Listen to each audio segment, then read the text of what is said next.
Hello everyone. I'm Jamie Trull, your favorite CPA and profit strategist, and I am pumped about this video today. This video is going to be a little bit different. We're talking about making your kid a millionaire. Okay, now we're going to be talking about some simple strategies that I am currently employing to help make my kid a millionaire down the line. But I'm really excited about this strategy, and I think it's something that everyone should do, specifically if you are a business owner, because as a business owner, you have an opportunity that other parents don't necessarily have.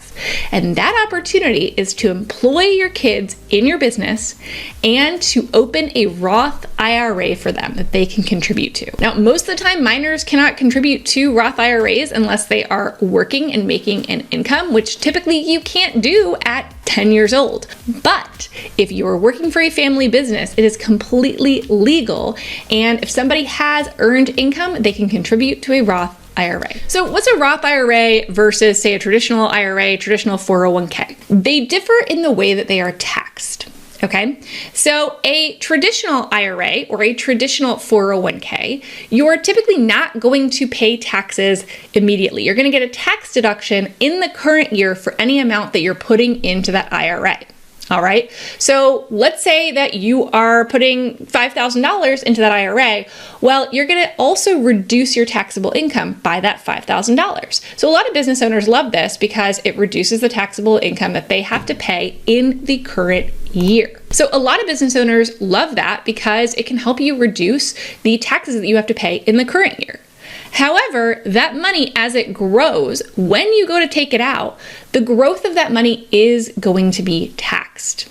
So that's the important thing, is that yes, you get a tax deduction up front, but when you take that money out later, which will likely be quite a bit more, right, because of the time value of money, you will be taxed on those earnings. So that's really important to know. Now, instead, when we're talking about a Roth IRA, it's actually very different. Sure, you don't get the deduction up front. There's no additional tax deduction for amounts you put into the Roth IRA when you actually make the contributions. However, it grows tax-free over time. You're going to have tax-free earnings from now until when you take it out at retirement age.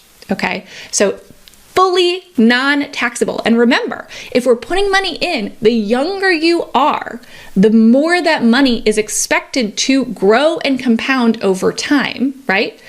And therefore, the more money you're going to have and make off of that. So it's probably going to be exponentially what you originally put in, which is why a Roth IRA is a fabulous choice for someone of a young age. It could be a good choice for anyone at any age, but especially if they are young age. So let's put some numbers to this, because I truly believe in the power in numbers, and being able to see it, I think, is much more beneficial. So I'm going to pull up here my Roth IRA calculator, aka my Making Your Child a Millionaire calculator. This calculator, by the way, is included in the Hiring Your Kids toolkit. It is currently available. Go check it out, jamietrull.com/kids. And it's got lots of resources, all the A to Z to hire your kids, get the best tax benefits, get everything legally done correctly, tracked well for the IRS. And this is included as well to show you the power of a Roth IRA and determine what you could do to help your child prepare for their financial future. So let's jump on into it. So let's say we start with putting in expected earned wages for the year of whatever you expect to pay your child, or whatever earned wages they're going to get from other sources. Again, you have to have earned wages in order to be able to contribute to a Roth IRA. That is a requirement. They will need a W-2, some sort of proof of income, in order to be able to qualify here. So let's say it was $8,000. This, again, can be whatever you want here, but as long as it's over the $6,500 Roth contribution limit, that means that they can contribute the full $6,500. Okay. Now, importantly, it doesn't need to be the same $6,500. So if you're paying your child to work in your business, or they're getting paid, you can actually make that contribution on their behalf. You just can't put more in it than they have actually made in earned income. So the limit is essentially either $6,500 or their total earned income, whichever is less. Okay, so in this case, let's say we plan to max it out, just because I want to show you the true power. And we'll talk about where we go from here. So now you want to put in the current age. In this case, my child is 9 years old. And so I am hiring him at the age of 9 to do some work in my business. He's doing some modeling work. He's showing up on YouTube with me. There's some great videos about teaching your kids about financial literacy that you can go check out on this channel where he's in it with me. But he's getting paid for that. I'm paying him via payroll for the work that he's doing. And so let's say that I paid him the full amount. I put the Roth contribution of $6,500 in on his behalf. And let's say I plan to do that for the next 9 years until he's 18 years old. I do intend for him to be working in my business, and he'll be able to take on more and more tasks as time goes on. Now, before I show you the results of this, we have to put in a expected rate of return. Now, I know some people are going to argue with me on this, which is why I have support for the amounts that I've put in here. Because a lot of people, if you say, oh, assume 8 to 10% return, they're going to tell you that that's impossible, that you can't get 8 to 10% returns.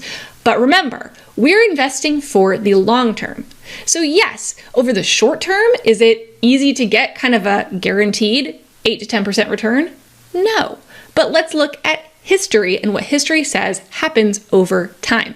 So I've actually pulled into this historical return chart the last, say 100 years of the performance of the S&P 500. So you can buy an index fund that's just the S&P 500 if you want to, and that could be all you invest in this Roth IRA. It doesn't have to be anything complicated. In fact, I recommend simplifying it. You don't need to go pick stocks or anything like that. Invest it in the market, either using an ETF or an index fund. Now, real quick, I know that I just told you what to do. I am not an investment advisor, so disclaimer, but that is what we're looking at here, the power of just the S&P 500. Talk to a financial planner for more specific and tailored advice. Okay, so back to it.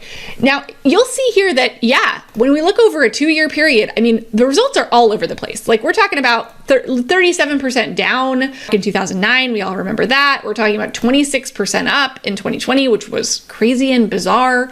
And it's still bouncing around when you look at the year-over-year change, the 2-year change, and even the 5-year change is still pretty all over the place, right? So it's really hard to know. But remember, if we're investing into a Roth IRA for our kid, we are planning for that to be in for a long time, right? It's gonna be a long time before they are 65.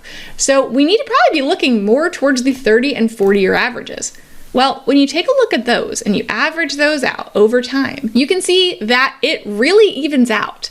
And we really do end up pretty much with 8 to 10% returns over the long term. So remember, when you're investing over the long term, we're not talking about day trading or trying to pick individual stocks. When you're investing over the long term in a market index or something similar, then overall, you're going to have a more, I won't say guaranteed, but a more smooth return, at least based on history. Okay, so I think because of that, it's fair to say, well, let's assume a 9% return. You can play around with this if you want to, be conservative and put 5%, fine. But I put a 9% return in. And this is just contributing, okay, let's just recap before I show you. This is just contributing $6,500 over 9 years and then stopping, not contributing a penny more after that point in time. Okay, this is just what's being contributed while your kid is a kid working for you, okay? They can continue to contribute if they want to and continue to have it exponentially increase. But just over those 9 years, which means you will have put in $58,500, okay? You've maxed out their IRA with them for 9 years. That $58,500, when they retire at age 65, is now almost $5 million. I know.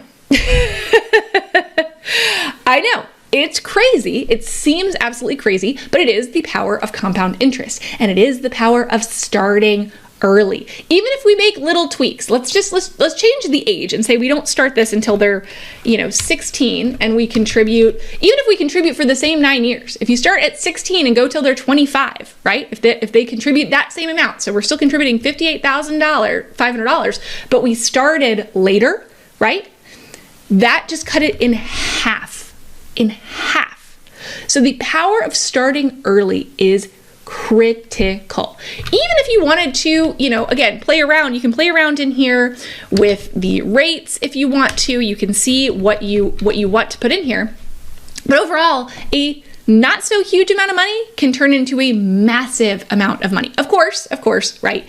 That money, $5 million when your child is 65, 50 years from now, let's say, is not going to be worth the exact same as it is today, but it's still going to be a lot of money. It's no small amount of money, okay?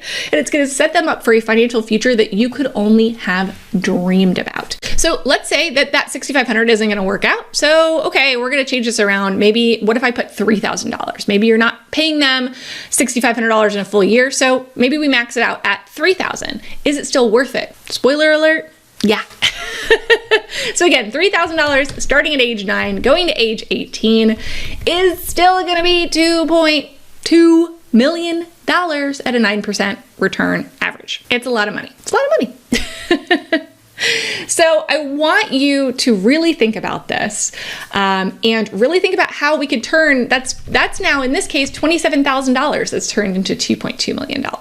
So starting early, even if it's small amounts, whatever you can put into it or whatever your child can put into it, depending on who's going to be doing it, getting a custodial Roth IRA account for them is going to be huge. And remember, this is all tax-free. And the great thing is too, that for us, if you or I were to contribute to a Roth IRA, we don't get a tax deduction or anything. And technically, we're sort of getting taxed on it already on the money that we're putting in because we don't get that deduction and we have a tax rate. But your kid is likely going to have a 0% or very close to 0% tax rate, meaning they get to put the money in tax-free and they get to take it out after it grows tax-free. There's never any taxes for them. Like, what? So there are other vehicles, right, for saving for your kids. We have a 529 plan as well to save for college expenses or higher education for our children. And those are great vehicles too. But this one is my favorite. If you can contribute to a Roth IRA, if your child has any kind of earned income, right, then I highly, highly, highly recommend starting a Roth IRA for them. I had one opened when I was 17 years old. I went and opened it myself with the money that I had saved up, not a ton, but some, and I continued to contribute to it for a long period of time. And that money has grown to exponential amounts of just what's sitting in my Roth IRA that I will be able to take out when I retire tax-free, and I still have a long time to go for that to continue to double. Okay, so at these rates, hopefully the goal is to double your money every 7 to 10 years, and just think about the compounding of that if you start early. The one thing you take away from this is start early. So I hope that this was exciting for you. I hope you found it informative. If you want to have your kid watch it, your teenager, your adolescent watch this and see the power of compound interest, I highly recommend that. Maybe they'll get more excited to help you and work in your business with you and make some money themselves. But definitely check out the full Hiring Your Kids toolkit if this is something you want to do, but you want to make sure you do it right. You don't want the tax man after you. You want to get the best tax savings because there are some things to keep in mind. A lot of people leave a lot of taxes on the table because of the fact that they don't set this up fully properly or the best way that you can. Go to jamietrull.com/kids. Check out the Hiring Your Kids toolkit. We're so excited to have it out there in the world. And I definitely recommend going and checking out our other content on this. I've done a couple other videos this month actually on hiring your kids. So go check those out. And I will see you next time. Thanks so much for joining me.